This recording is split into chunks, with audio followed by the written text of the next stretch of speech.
Want to create a beautiful gallery wall that is expertly styled? These 12 tips will help you design a gallery wall like a pro. Hey everyone, I'm Coral and welcome to my channel. If you're new here, click that subscribe button down below and hit the bell for new videos every week. Gallery walls are a great way to fill an empty space on your wall. They create stunning visuals and work in just about any space of your home, no matter how large or small.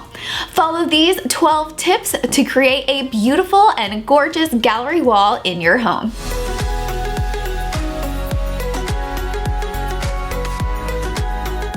Tip number 1 is make a statement. Showcase who you are and what you like. Do you like to travel? Do you love pictures of your kids? Do you have a favorite hobby? Do you like to collect things?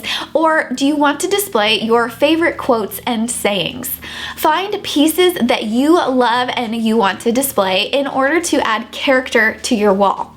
And don't worry if you can't find all the pieces right away. Sometimes the fun is in collecting all of the items to display on your gallery wall. Tip number 2 is find inspiration online. Browse online images and pictures to find inspiration for what you want your gallery wall to look like. Pinterest is a great place to do this and collect a lot of images together. Another great place to do this is the collections feature on Instagram. You can create different folders and boards for inspiration. After you have your inspiration and know what you're going to put on your gallery wall, the next step is to choose your layout. There are 2 general types of gallery wall layouts. The first is grid or linear, and these are where your frames and your items are placed more in a grid formation, and this creates a more clean and balanced look. The other type of gallery wall is a salon gallery wall. This is a more eclectic mix of objects and frames and pictures, and they're not necessarily arranged in a linear or grid type formation on your wall. The pieces in a salon layout can be made to feel more cohesive with the use of spacing and color schemes, which we'll talk about soon. Tip number 4 is coordinate your style. Choosing a common theme can help make seemingly mismatched items feel more like part of a whole. Additionally, using a coordinating color palette or color scheme can help bring it all together and also makes it look more like part of your decor in the rest of the area surrounding your gallery wall. Tip number 5 is mix it up. Incorporating mixed media helps add dimension and character to your gallery wall. So instead of choosing just pictures or artwork, try mixing it up with different interesting objects. You can do this with things like metalwork, different types of wood, mirrors, platters, woven baskets, or other types of wall decor can all be mixed in with your pictures and artwork and saying in your gallery wall. Next, choose a starting point. You can choose one item as your centerpiece and then add all of your other items around it on the wall. If you do this, your focal point is usually going to be the largest piece in your collection. Or you can start from the bottom corner and then work your way up. This technique works really well on stairs. Tip number 7 is think on the ledge. Photo ledges are a grouping of images and frames that are leaned against the wall on a shelf.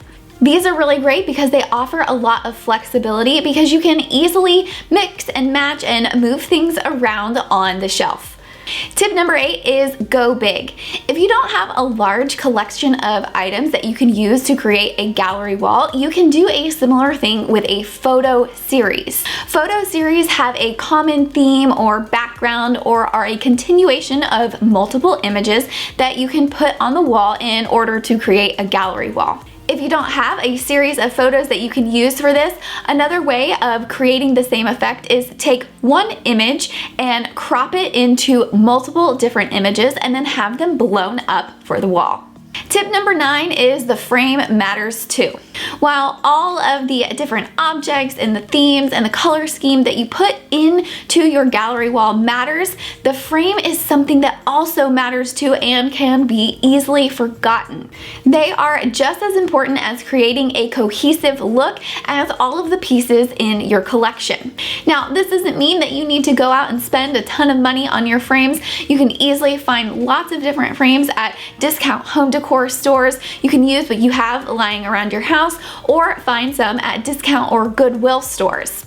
You can bring them all together and create a similar feel by painting them a specific color or according to the color scheme that you choose for your wall. Tip number 10 is create a cohesive feel with spacing. So even if you choose a salon layout or a more eclectic mixed media gallery wall, you can create a uniform and balanced look by utilizing spacing. You want all of your pieces to be about 2 to 3 inches apart. Doing this helps create a focal point for your eye. That way your eye sees the gallery wall as one whole piece instead of a bunch of disjointed pieces. Next, think about placement. Not only is the spacing between your pieces important, the placement on the wall is also very important for your gallery wall. If you're hanging your wall above a piece of furniture, you want about 8 inches between the top of the furniture and the edge of the frame. And if you're hanging your gallery wall in the middle of the wall, it's best to create your focal point at eye level. Tip number 12 is plan your layout. Once you have all of your frames and pieces that you're going to put on your gallery wall, you want to lay them out on the floor and play with some different layouts until you find the one that you like. Mix things around, change it up, and find the layout that you like the best for your wall. One thing to do when you're planning your layout is to measure your wall so you know how much space that you have, and you can mark that area off with painter's tape on the floor as you plan your layout. You can also test out the way your pieces will look on the wall by creating outlines on butcher or construction paper and placing that on the wall with painter's tape. That way you can see on the wall how it'll look and you can make changes before you start putting holes in your wall. For tips and hacks on how to hang your frames on the wall, click right here for my top 5 picture hanging tips. Thanks for watching, and I'll see you next time.